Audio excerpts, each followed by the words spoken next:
Representative Conger. Thank you, Mr. Speaker. To the bill. To the bill. I respect and genuinely admire the work that's been done by the Ways and Means Committee.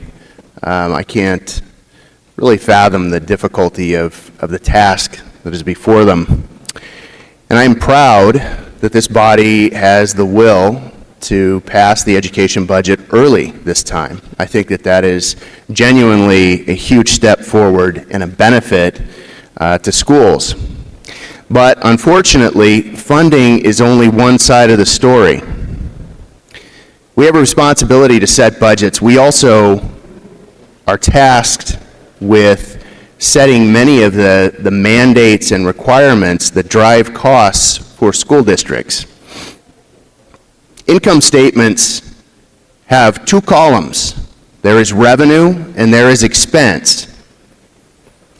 I challenge you to name one bill we have passed this session that will save schools a material amount of money or will add flexibility to to teachers' array of options to teach. To the contrary, I think we've probably increased mandates. We've probably further limited flexibility of teachers to teach. And as a result, we have probably increased costs. But the biggest problem we have is that by our inaction, we have allowed enormous cost increases to continue to be borne by the schools, even as we are debating the revenue side of the income statement. The most significant single cost driver is PERS. And we can debate all day long how or even if PERS should be reformed. But you cannot debate that the employer contribution to PERS this biennium will more than double. So what does that mean for schools? That means an increase of almost $400 million in PERS costs, an increase of almost $400 million. That doesn't include the pickup. I'm talking just about the employer contribution to PERS. So personnel expenses now account for something north of 80% of operating budgets. And for schools, this coming biennium, PERS contributions will rise to nearly 12% of compensation. Again, that's not including other benefits. It's not including the pickup that may or may not be borne by school districts. That's just the employer contribution. This is not about public employees because it's not their responsibility to set the expense side of the ledger. This is a question of leadership, of having the will to make tough decisions that may not be politically popular, may not be expedient. PERS is just one example of a known cost that is mandatory for schools. They don't have a choice about whether or not they're going to bear it. There are many others that we could go through, but obviously I won't have the time. Relief can only be provided by the legislature. I want to read you briefly some notes from a school district that I found very persuasive. We will be down approximately $1 million more next year if we allocate it 50-50 for the 2 years under the co-chair's budget.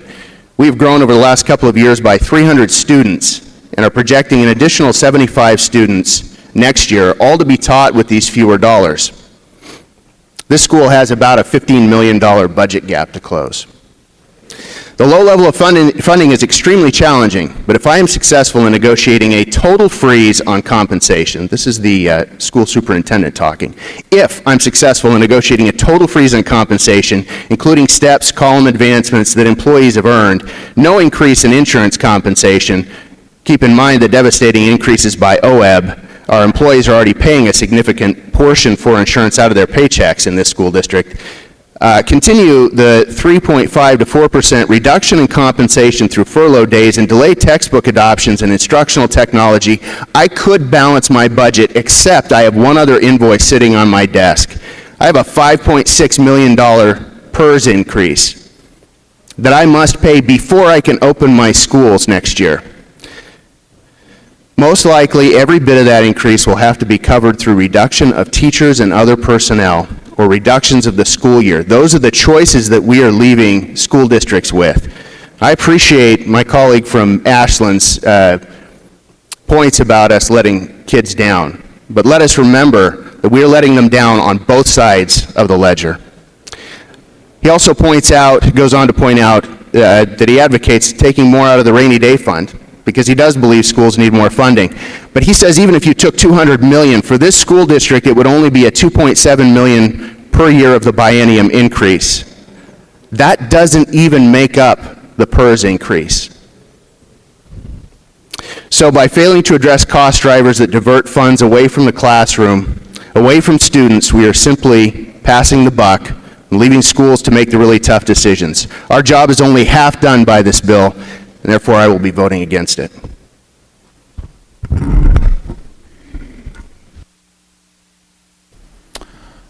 Further discussion? Representative Bailey. Thank you, Mr. Speaker. To the bill. To the bill. Colleagues, this is a defining moment, and it has been said that this budget is